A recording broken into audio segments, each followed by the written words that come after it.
भगवा थोड़ी है वो, तो भाई संतरी रंग है, संतरी रंग है, ऑरेंज रंग है, समझे नहीं। आप वो पहले तय कर लें कि भगवा रंग है क्या।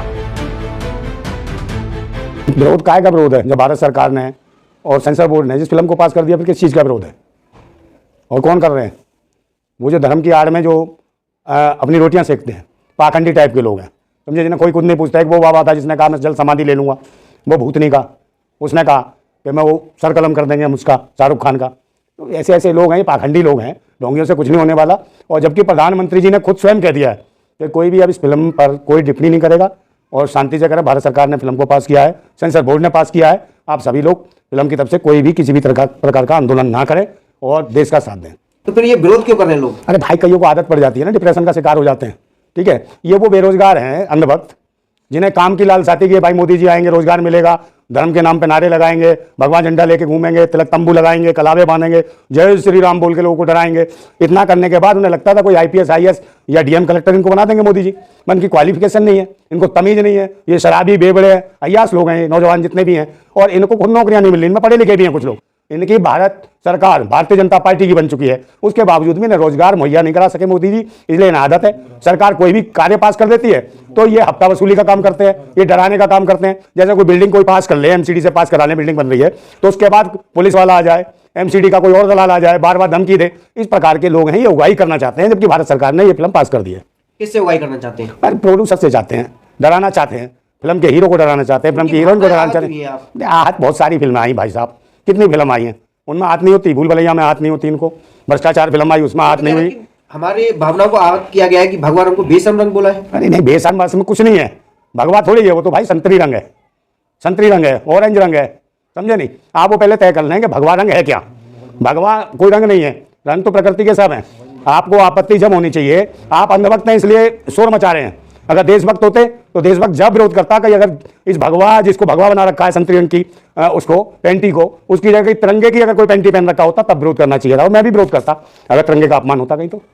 बिल्कुल कोई इसमें कोई दिक्कत नहीं। तो अपमान खान गैंग लगातार कर रही है ना।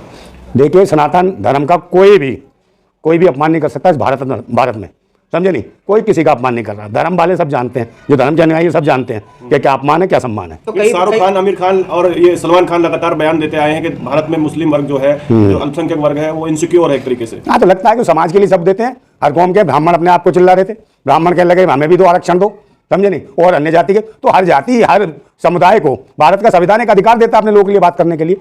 तो अगर मुसलमान हैं तो मुस्लिमों को कहीं दिक्कत हो रही होगी तो बोल सकते हैं। धर्मगुरु ने भी इस पे काफी विवादित बयान दिए कि हम शाहरुख खान को फूंक देंगे कहीं भी मिल गया। आपने देखा हो, अयोध्या के संत हैं, मतलब मेरे सामने आ गया तो फूंक दूंगा उसे। अरे उसकी औकात नहीं है, वो क्या फूंक देगा। तो ये संविधान का मजाक नहीं है। ये वही भूतनी के बाबा हैं जो संविधान की प्रतियां जंतर मंतर पर जलाते थे, यही वही हैं जो पोस्टर जला रहे हैं। तो संविधान की प्रतियां जलाने से क्या भारत का संविधान खत्म कर दिया इन्होंने? ये दल्ले कुछ नहीं कर सकते भारत के संविधान का। ये देश भारत के संविधान से चलता है, ना कुरान से चलता, ना रामायण से चलता, आप इस तरह ना गीता से चलता। इस तरह की भाषा बोल कुछ लोग ये भी कह रहे हैं कि जो पठान मूवी का जो समर्थन कर रहे हैं हिंदू लोग, उनकी जो है मतलब कि धर्म को लेकर कोई। अरे भाई, हम हिंदू नहीं है, हिंदू कोई धर्म ही नहीं है। कि चूतिया ने कह दिया हिंदू धर्म है। प्रधानमंत्री मोदी जी स्वीकार कर चुके हैं कि हिंदू कोई धर्म नहीं है। मोहन भागवत स्वयं बोल चुके हैं कि हिंदू कोई धर्म नहीं है। तो इन मूर्खों को, अंधभक्तों को बताओ कि हिंदू कोई धर्म नहीं है। हिंदू गुलामी है, समझे नहीं। चाहे मुगल काल से रही हो, चाहे इनके काल में ये जो मानसिकता है इनकी, ठीक है ना। हिंदू मुसलमान की बात करते तो आरएसएस में देखें, भारतीय जनता पार्टी में देखें, समझे नहीं। इनके दामाद कौन है? नहीं, वो तो ये कह रहे हैं। मेरी बात सुन लीजिए, इनके दामाद कौन है, इनके जीजा कौन है, इनके फूफा कौन है? मुख्तार अब्बास नकवी, शहनवाज हुसैन, ये कौन है? वो तो ये कह रहे हैं सभी सनातनियों को विरोध करना चाहिए इसका। हाँ, तो उनका ही विरोध करना चाहिए ना, उनका भी तो विरोध करना चाहिए। जो भारतीय जनता पार्टी में दामाद बने बैठे, इनके जीजा बने बैठे हैं, उनको कौन से धर्म की लड़कियां ब्याही हैं? आप मुझे बताइए। आप इनको अभिव्यक्ति की आजादी दे सकते हो, मगर हम सब सारे पूरे देश के जो संप्रदाय हैं, हर धर्म कौम जाति की बात कर रहे हैं हम, उनको सबको इकट्ठा लाने की बात कर रहे हैं, जिससे एक प्रभुत्व भारत बनता है। उस भारत के लिए हम लड़ रहे हैं, उस भारत की बात करते हैं, तो हम गलत हैं।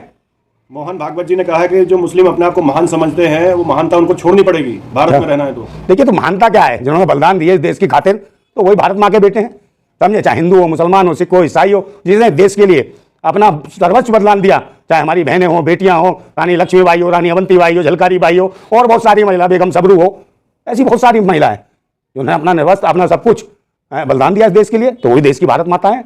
तो हम सम्मान करेंगे उन सबका। अगर धर्म, कौम और जाति के नाम से। औरंगजेब तो नहीं थे ना? देखिए, औरंगजेब किस टाइम के थे? औरंगजेब के टाइम के काल के वो जाने। औरंगजेब ने क्या किया? तो उन्हीं को तो कहते हैं। मेरी बात सुनो, औरंगजेब का जमाना आप किस लिए आपको चुना? सरकारों को किस लिए चुना? आप गड़े मुर्दे उखाड़ोगे, सत्ता आपके हाथ में, ठीक है। 80% इस देश की आबादी, 80-85% इस देश की आबादी, जिसको ये हिंदुत्व कहते हैं, उन लोगों की आबादी है। उसके बाद भी खतरा है सरकार हिंदुत्व की, सारे मंत्री हिंदू, समझे, मुख्यमंत्री हिंदू, और तो और जितने जनरल कर्नल जितने भी हैं, चाहे फौज में, सेना में, चाहे किसी में कमिश्नर हैं, सारे हिंदू बैठे हुए हैं। उसके बाद भी इसमें लगातार जो है जिहाद को बढ़ावा दिया जा रहा है, और जिहाद नए नए प्रकार से हो रहा है एक तरीके से। नहीं, जिहाद का मतलब क्या है? मॉब लिंचिंग होती है, ये जिहाद नहीं है। जाति और धर्म के नाम पे लोगों को नीचा करा दिखाया जाता है, नीच बोला जाता है, ये मॉब लिंचिंग नहीं है। कितनी माताओं बहनों के बलात्कार हुए जाति विशेष को लेके, मनीषा वाल्मीकि को जानते, मॉब लिंचिंग नहीं थी, उसका बलात्कार हुआ, सुनवाई नहीं हुई। उन्नाव में जाइए, कुलदीप सेंगर ने बलात्कार किया, वो मॉब लिंचिंग नहीं थी। बदायूं में जाइए, मॉब लिंचिंग नहीं थी। बुलंदशहर में जाइए, पिंकी लोधी का बलात्कार हुआ, मॉब लिंचिंग नहीं थी। आप उन पर जाइए, आप ये देखिए, आंकड़े उठा के देखिए कि इनके शासन काल में सबसे ज्यादा शहादत देश के जवानों की हुई है। आज विश्व भारत की तरफ देख रहा है। किसी है यार, एक बात बताओ, इनका जो मेनस्ट्रीम मीडिया है, दलों का मीडिया है, ये भड़ों का है, समझे नहीं?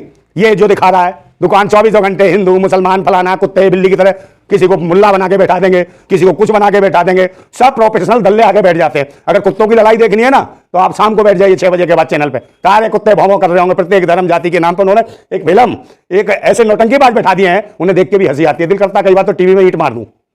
नहीं, गरीब घर से प्रधानमंत्री बने हैं, चाय बेचने वाले प्रधानमंत्री बने हैं, तो कहीं बहुत लोगों को पच नहीं रही है बात। अरे भाई, चाय किसी ने देखा उसको बेचते हुए? जिस स्टेशन की बात है बटनगर, उस टाइम स्टेशन भी नहीं बना था, जबकि आदमी कहता चाय बिकता, तो खेतों में चाय बिकता था क्या आदमी? कितनी मूर्खता की बात है, समझे नहीं? डिग्रियां सब झूठी नकली, खुद इंटरव्यू देके कह लगे जी हाँ मैं हाई स्कूल तक पढ़ा हूं।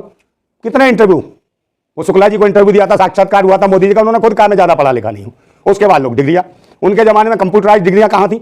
स्पेशल मोदी जी के लिए डिग्री बनने के लिए कंप्यूटर मंगाया था कहीं से, एलियंस लेके आए थे कंप्यूटर का, डिग्री हम बना के देंगे इनकी। बताइए, मजाक बना रखा है देश का, समझे नहीं? एक शासन जो एक हुआ था हिटलर तानाशाह, हमारे देश में जुटलर तानाशाह हुआ मोदी है। ये तो आप देखते हो कि जहाँ पर मोदी जी कहते हैं कि इस तरह के जो विरोध करने वालों पे मतलब तंज कसते हैं वो, फिर भी उसके बाद में भी लोग विरोध करते हैं, फिल्मों विरोध करते हैं, मैन मुद्दे नहीं उठाते हैं। देखिए, मैन मुद्दे ये इनकी सरकार का ही है। पहले उस कर देते हैं, कुत्ते करते हैं मोती उस, कुत्ते लग जाते हैं, फिर कहते हैं पुचकारते हैं शांत हो जाओ, डरा के रखो इस देश की आवाम को, जनता को डरा के रखो, हिंदू मुसलमान में डर पैदा रखो, मुसलमानों को इतना डराओ को घबराओ घूमे, उसे लगे कि यार कहीं 4 तिलकधारी मिल गए मुझे मार तो नहीं देंगे, वो भी आक्रामक होकर घूमेगा, ना चाहते हुए भी कुछ ना गलत हो जाए। इनमें दहशत का वातावरण जो देश के अंदर बना रखा है इन लोगों ने। आप मुझे बताओ, शिक्षा की बात करें, रोजगार की बात करें, सुरक्षा की बात करें, स्वास्थ्य की बात करें, महंगाई की बात करें, आटा 40-45 रुपए किलो, सरसों का तेल 200 से पार, आप तेल मसाले देख लीजिए। आप भगवे की बात करते हैं, भगवे की शराब नहीं होती, शराब का कलर देखा आपने? दारू के ठेकों पर मचा हुआ है, देश तो अभी सुरक्षित है ना? कौन सा? तो अभी सुरक्षित है, पाकिस्तान में क्या हालात है देख रहे हैं आप? हाँ जी बिल्कुल, बहुत खराब कर दी मोदी जी ने, तो बहुत बुरी हालत कर दी। मोदी जी आशीर्वाद भी लेने गए थे नवाज शरीफ की मां का, बिना बताए देश को बिरयानी खा के आए थे, पैर छू के। ये जितने भी भारतीय जनता पार्टी के हैं जो बहुत बड़े कट्टर बनते हैं, इनको ही पाकिस्तान जाने की जल्दी पड़ी रहती है। चाहे अडवाणी हो, वो जिन्ना की मजार पर चादर चढ़ाने गए थे, चाहे अटल जी हो, वो भी ट्रेन लेके गए थे सीधे लाहौर। सबको इनको इनकी कोई पुरानी रिश्तेदारियां हैं, इनकी पुरानी बुआ मौसी फौसी से लगता वहीं भी आई हैं, समझे नहीं? तो उनसे मिलने जा रहे हैं। अखंड भारत की बात वो करते रहे लगातार, अखंड भारत बनाएंगे। यार एक बात बताओ, अखंड भारत नहीं बना सकते ये जिन्होंने देश को खंड खंड किया हो, दो राष्ट्रवाद के नारे को जन्म दिया हो। देखिए, दो राष्ट्रवाद के नारे को जन्म दिया हो, जिसने भारत को 2 टुकड़ों में बांध दिया हो, पाकिस्तान और हिंदुस्तान के 2 टुकड़ों में बांटा हो। 2 राष्ट्रवाद के नारे देने वाले पता नहीं कितने नारे दे रहे हैं, कहीं जाति का, धर्म का, मजहब का, क्षेत्रवाद का, भाषा का, कितने नारे देंगे ये लोग, कितने टुकड़े करेंगे इस भारत के, समझे नहीं? ये तो हरामखोर हैं, हराम की खाने वाले हैं। ये शिक्षा, स्वास्थ्य, रोजगार, जितनी इन्होंने बातें कही थी, किसी पर भी एक काम किया हो तो बताओ? नोटबंदी के नाम पर स्मॉल इंडस्ट्री जितनी थी सब खत्म कर दी भारत की। हर चीज चाइना से बन के आ रही है, चाइना का विरोध करने की बात करते थे, चाइना से हर चीज बन के आ रही है। तो सुपारी ले रखी है विरोध करने की। किसकी सुपारी? कोई मेरे को क्या धंधा देके जा रहा है? मेरा बैंक अकाउंट देख ले, सब चीज देख ले भाई, मैं क्या करूंगा? मैं तो देशभक्त हूँ, राष्ट्रभक्त हूँ, मुझे क्या कोई किसी से निजी व्यक्तिगत रूप से मेरी दुश्मनी थोड़ी है।